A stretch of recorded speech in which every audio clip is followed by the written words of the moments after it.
So, pwede na pala ako maging Kailangan talaga, once na ikaw ay mananahi, kailangan marunong ka rin mag-ayos ng makina mo. So, dapat pag-aaralan mo rin na mag-isang technician. Problema ng makina ko, ayan yung may tumutunog banda dito.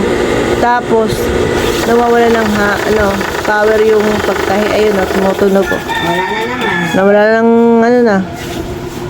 hangin. Wala na. Patay na mamatay, ganun. Mamatay.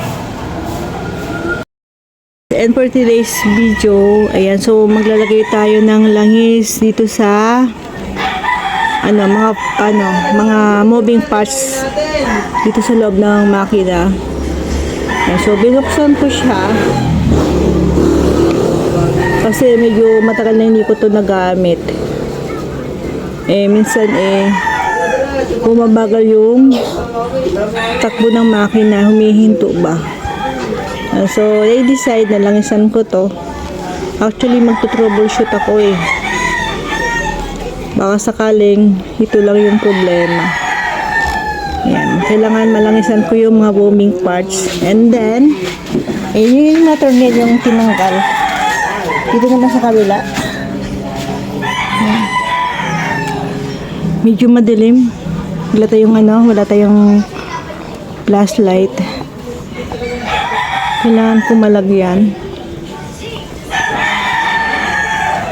Babad ko siya mga 5 minutes after ko malagyan. Kasi tuyong-tuyo na, dry na Okay, gold ako! Uy, gold ako! Ayan.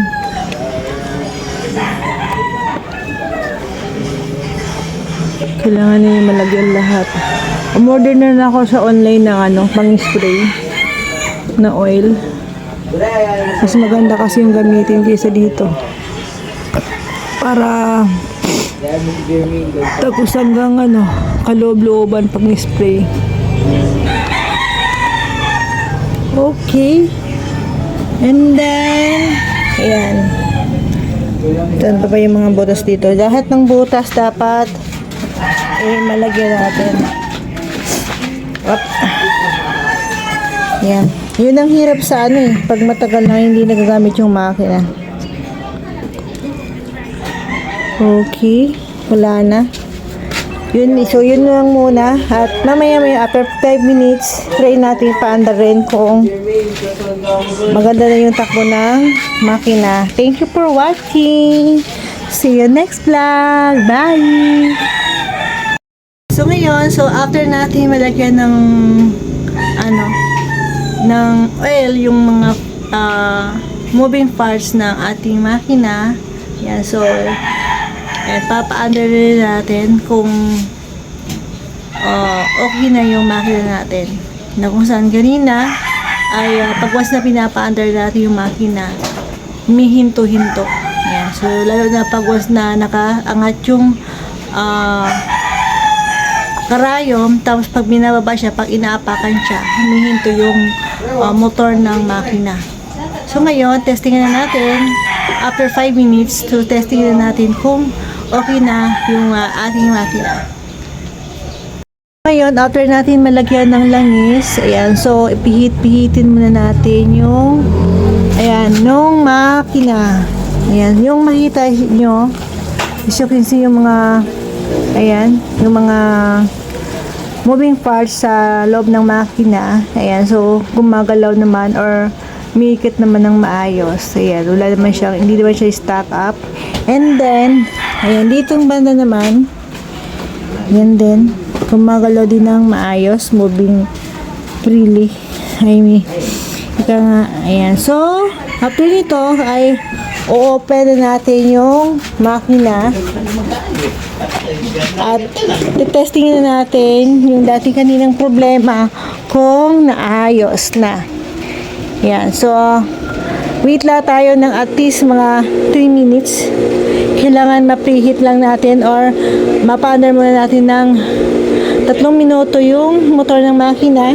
Ayan, para di ba sira yung motor ng makina natin, which is ito Ito yun. Yung makina ng motor natin na makina, ito yun. Ayan, oh. Ito yung motor ng makina na dapat natin pre-hand under ng at least mga 3 minutes man lang para hindi masira yung pinaka-motor ng makina natin. So, bago natin, yan, apakan yung pinaka-clutch. Ito, which is ito. Yan. So,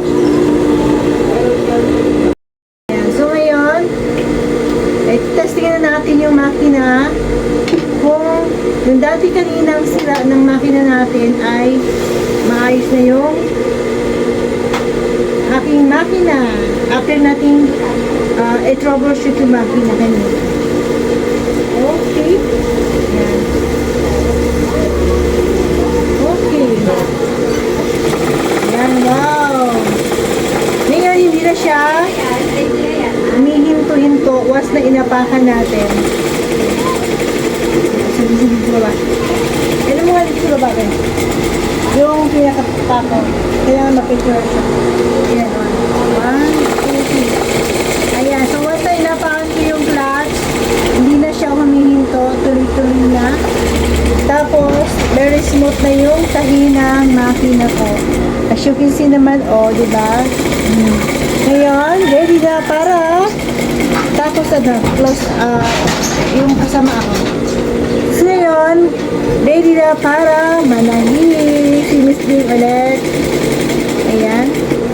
So, pwede na pala ako kailangan talaga, once na ikaw ay mananahi, kailangan marunong ka rin mag-ayos ng makina mo. So, dapat pag-aaralan mo rin na mag-isang technician. Kasi, sa totoo lang po, pag once na nagtawag tayo ng technician, napakamahal ng labor sa technician. Magkano na yung technician ngayon? Nasa 300 pag friendly price. Pero pag mga nasa 400 na or hanggang 500 na yung bayad sa technician. So doon pa lang sa labor, nako, kung wala ka naman talagang budget doon, ay talaga naman pagsumika pa natin bilang isang mananahi talaga na marunong tayo maayusin or mag-troubleshoot ng sira ng makina natin. Kasi kanina, once na inapakan ko siyang ganyan, pagtatay ako ng ganyan, talagang kinaka po siya ng hininga. Kumbaga, humihinto yung motor. Once na inapakan ko yung clutch, humihinto yung motor. So stable ako kay Lord. So, bigay niya sa akin ng talino. Siyempre, kung saan ngayon, very smooth na yung makina sa pananahimik ko. Thank you for watching. See you next vlog. Bye!